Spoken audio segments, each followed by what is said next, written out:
அதாவது சுருக்கமாக சொல்ல போனால் விதிகளை மீறினால் மீண்டும் கொண்டே ஜெயிலில் போடப்படுவார். எல்லாம் அடிக்கும். அப்ப நான் முதல்ல சொன்ன மாதிரி கண்ட்ரோல், அந்த கண்ட்ரோல் மையத்துக்கு உடனடியாக எல்லாம் போயிடும். போனால் மீண்டும் கைது செய்யப்படுவார். இருப்பினும் ஒரு குற்ற கூட்டமைப்பில் அவர் இணைந்து செயற்பட்டதாக கூறப்பட்டு பிண மாதிரியோ அல்லது வீட்டிலிருந்து தண்டனையை அனுபவிக்கக்கூடிய மாதிரி ஒரு சில வசதி செஞ்சு நீதிமன்றத்தால வெளியே விடும் பொழுது எங்களுடைய சமூக மக்கள், அதாவது தமிழ் மக்கள் பாத்தீங்கன்னா நிறைய பேர் இங்க வாழ்ந்தாலும், இங்க பிரான்ஸ்ல பல வருடங்களாக பல காலம் வாழ்ந்தாலும் அதிகமாக எங்களுடைய மக்கள் முக்கியத்துவம் கொடுக்கறது பாத்தீங்கன்னா இலங்கை செய்திகள், இந்திய செய்திகள், அதிலும் சில பேர் இன்னும் அதிமுக்கியத்துவம் கொடுக்குற சினிமா செய்திகள்.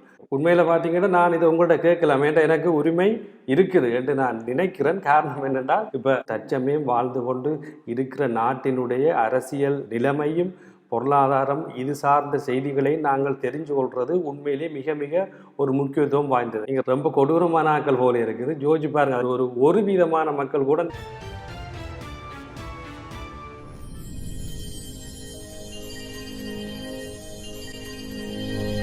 தமிழ் மக்களே எல்லோரும் எப்படி இருக்குங்க? பிரான்ஸ் தகவல் கலை தெரிந்து கொள்ள கிஷோ டிவி பாருங்க. அத்துடன் லைக் பண்ணுங்க, ஷேர் பண்ணுங்க, சப்ஸ்கிரைப் பண்ணுங்க.